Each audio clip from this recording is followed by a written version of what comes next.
il y a un point qui me paraît important. Avant même de démarrer la formation, il faut être certain que nos coachs, en tout cas dans notre domaine, c'est un point très essentiel, ont le bon profil.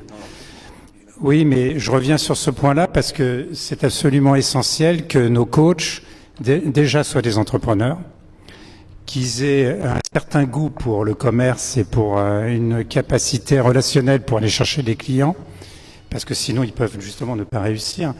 Et donc à prendre des risques et aussi et surtout envie d'aider les autres. Parce qu'un coach qui n'aurait pas en priorité envie d'aider les dirigeants d'entreprise dont on s'occupe va assez vite se morfondre ou s'ennuyer ou être frustré. Donc si ça n'est pas sincère et si ce métier-là n'est pas le métier qu'ils veulent vraiment faire, ils vont mal le pratiquer. Donc ça c'est vraiment avant de démarrer. Ensuite, évidemment, on a la formation, qui est une formation qui est très orientée opérationnelle pour leur permettre de démarrer très rapidement leur activité. Donc, il y a des principes théoriques, la posture du coach, qui n'est pas une posture de conseil, qui n'est pas toujours évidente à intégrer d'ailleurs. Mais il y a surtout les mettre en situation de très vite générer des contacts et donc des clients. Et là, les outils sont importants. Les méthodes de travail, comment pitcher, quels sont les bons scripts, comment se comporter avec un contact, comment animer une réunion de ce qu'on appelle une réunion de découverte avec un prospect. Ce sont des sujets qui sont extrêmement compliqués et qu'il faut simuler, qu'il faut reprendre systématiquement avec nos coachs, d'où l'importance, au-delà de la formation, de l'accompagnement, de la supervision derrière. Là, on a de nouveaux coachs. Nous, cette année, on en a 3-4 qui viennent d'arriver et qui sont récents. Et on voit toute la difficulté pour eux de lancer leur activité et de faire les premiers clients.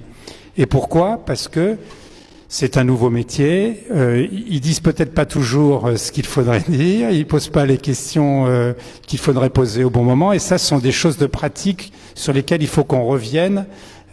Qu'on puisse les sensibiliser, qu'ils se mettent en situation. Ça demande vraiment un gros travail d'accompagnement et de supervision. Ensuite, il y a un point dont tu n'as peut-être pas parlé, mais qui est extrêmement important pour nous, c'est tout ce qui concerne la communication. Nos coachs, ils demandent à pouvoir communiquer, à être perçus, à être vus, reconnus. Donc il faut qu'on ait derrière des outils pour les mettre en avant, pour leur permettre d'avoir des pages internet, pour leur permettre d'avoir du contenu sur des posts, sur des newsletters. Donc il y a tout ce travail d'accompagnement en termes de communication et de développement de la notoriété du réseau. Ce qu'on essaye de faire, c'est de créer une communauté et de faire en sorte que les coachs entre eux s'entraident, voire développent des outils ensemble, voire animent des ateliers ensemble, ce qu'on fait déjà.